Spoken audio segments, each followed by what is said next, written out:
Každý predškolák by mal mať svoju vlastnú ihlu a špendlíček. Ale stáva sa, že máme tieto ihly zapichnuté kde tu v nitkách, alebo nám aj spadnú na zem a potom nás môžu pichnúť do nôžky. Aby sme tomu predišli, môžeme si ušiť takýto pekný obalček na ihly. Takýto má pekný vodičkový a tento jarný s kvietkami, lienkou a včielkou. Vnútri sú zapichnuté ihly a dokonca sa dá aj zavrieť. Vyrobiť pekný obalček na ihly nie je až také ťažké. Potrebujeme len malé kúsočky filcu, ktoré vystrihneme do všelijakých obrázkov a tie potom vyšívame na látku. Takýto obrázok si môžeme napríklad najprv nakresliť na papier a podľa toho návrhu si ho potom vyšiť. Obalček nemusí slúžiť iba na ihly a špendlíky. Môžeme si z neho vyrobiť aj parádny zápisník. Dovnútra zašijeme papier a môžeme kresliť. Teraz si spolu môžeme jednofarebné puzdierko vyrobiť. Na to budeme potrebovať 2 kúsky väčšej látočky, korálky, farebné nite, nožničky, ihlu a kúsky filcu alebo látok. Môžu byť aj všelijaké zvyškové strihance, ktoré sme nazbierali. Ja som si vymyslela takýto folklórny vzor, ktorý je jednoduchší aj pre malé detičky. Zoberieme si jednu stranu a vystrihneme si krúžky rôznych veľkostí, ktoré napasujeme na sebe a vznikne nám takáto kvetinka. Potom si navlečieme nitku, na konci ju zauzlíme a zo zadnej strany zapichneme. Tak, ihlička nám vylezie v strede a môžeme tam poprišívať nejaké farebné korálky. Táto kvetinka je veľmi jednoduchá, lebo budeme šiť len cez stred.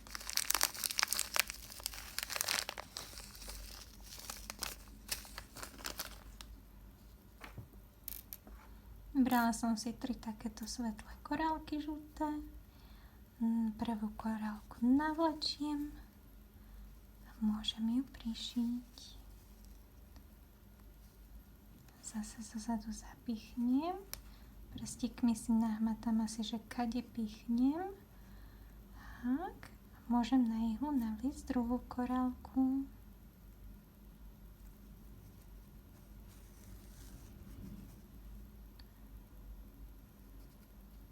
Zapošiem ju tam. A keď už korálka drží, tak prišiem aj tretiu ku ním. Keď je ihla skres na skres, napichnem na ňu korálku. Tak. A ešte ju tam poriadne poprišívam. Keď už máme kvietok prišitý, môžeme si zo zadnej strany urobiť úzlík. Kto nevie úzlík, môže niekoľkokrát prepichnúť na tom istom mieste nitku a tak ju tam upevní.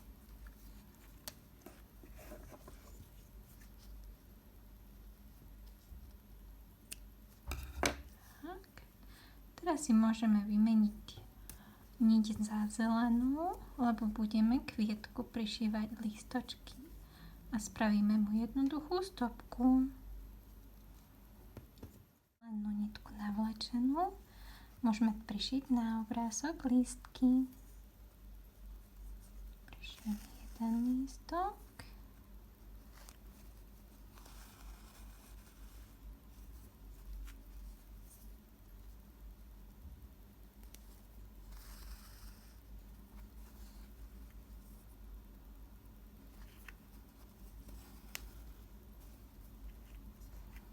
Aj druhý.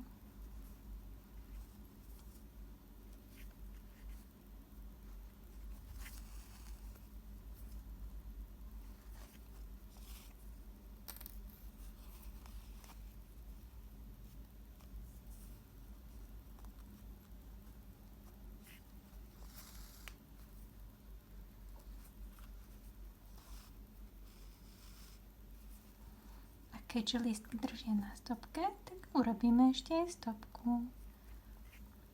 Pozrieme sa, kde by asi mohla začínať. Tam zapichneme ihlu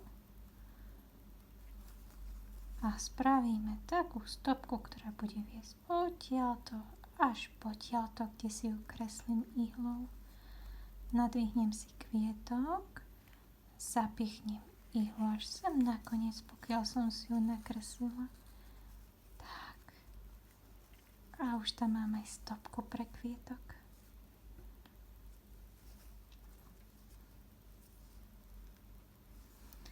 Zo zadnej strany môžeme odstrihnúť.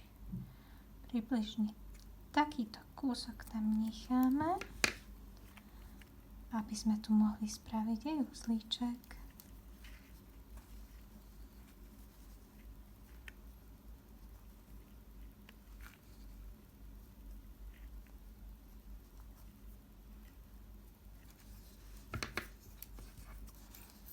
Uzlík je hotový, nitka sa nám nevyvlečie. To môžeme odstrihnúť, aby nám to nezavádzalo.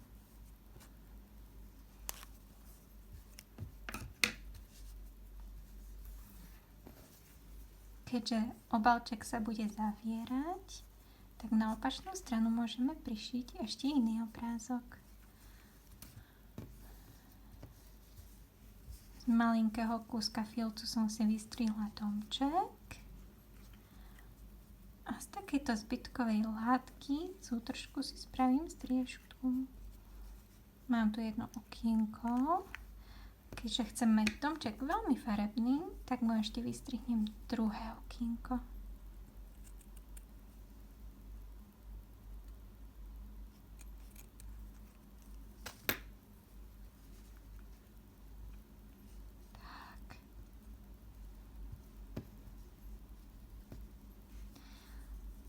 Mám dom, vedľa tomu rastie strom, tak vystrihnem si aj kmeň a nejakú korunu. A teraz si môžem naviesť ihličku, ak mi ešte zostala niť, tak si len spravím uzlík a môžem to prišiť napríklad aj takouto zelenou niťou.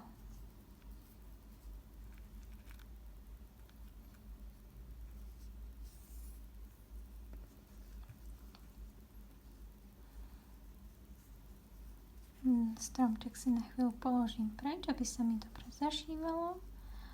Môžem začať striežkou.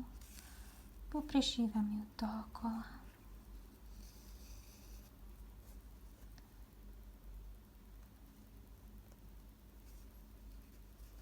Dávam pozor, aby som nešla niťou okolo. To by nebolo pekné. Odtiaľ, kde mi niť vyliezla, tam aj zapichnem ihlu. A prevlačím ju z druhej strany.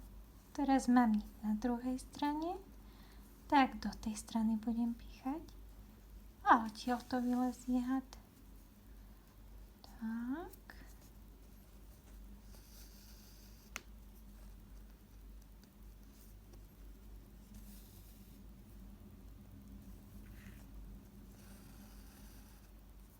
Dáme pozor na prštiky.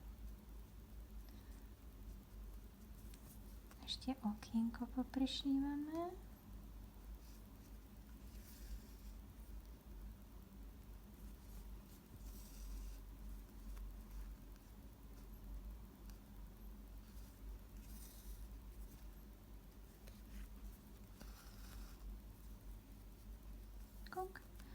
A ešte toto, aby nepadlo.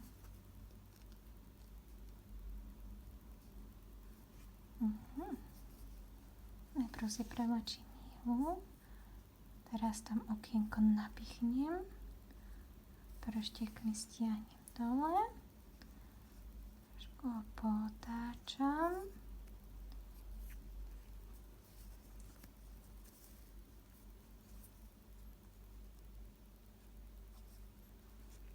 a už len posledný steh.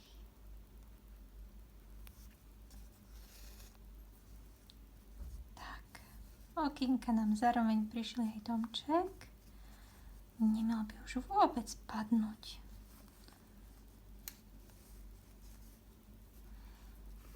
teraz si to tu odstrihnem a vymením si niť za hnedú.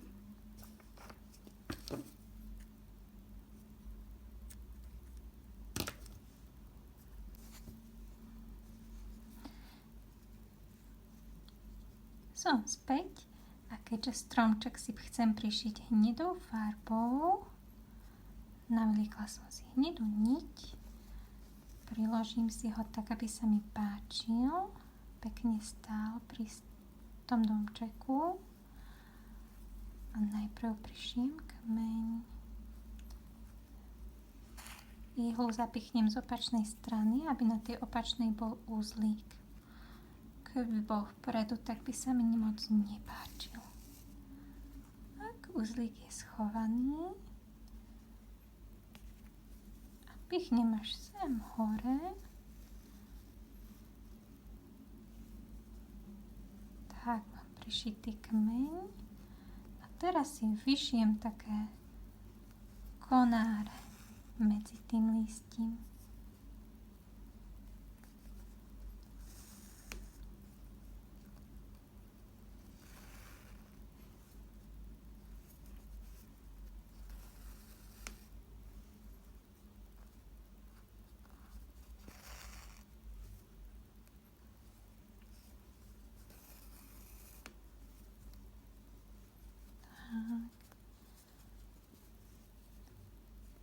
Stromček mám hotový. Na opačnej strane spravíme uzlík. Takže prevlačieme ihlu, ťaháme a keď nám zostane posledná slzička, tak cez ňu ešte prevlačieme a stiahneme.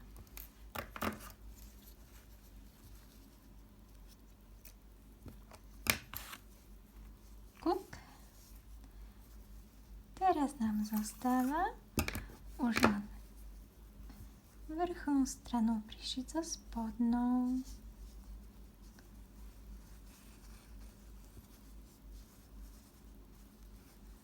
Z tej opačnej budeme zase zapichovať pendličky a ihly.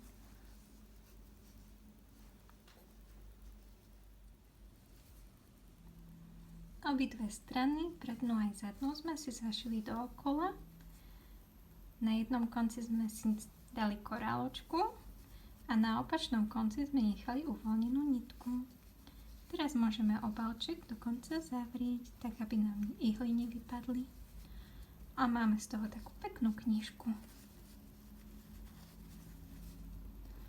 Môžeme tam zapichnúť špendličky a ihly.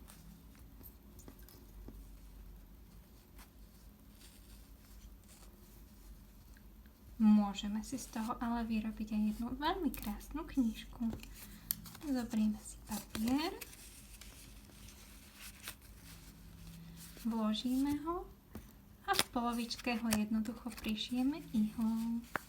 A budeme tak mať buď vlastný zápisníček, alebo z toho môžeme spraviť pamätník.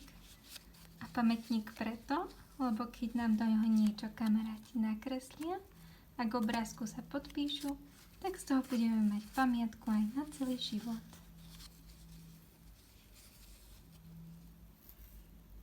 Zvyšné strihance z filcu určite nezahadzujeme. Môžeme si zaviesť takýto košíček a zbierať si ich. Keď ich už máme veľa, môžeme si vyrobiť aj takýto pekný náramok. Tento je veľký aj pre tetu. Náramok vyrobíme tak, že zoberieme ihlu a niť. Niť navlečieme a na konci spravíme uzlík. A teraz už len navliekame.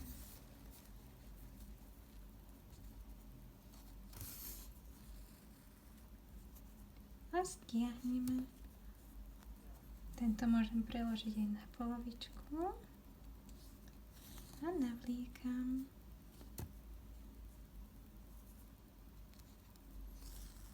Budem ho mať pekný, farebný a navliekam až do konca, kým nebudem mať takýto pekný náramok.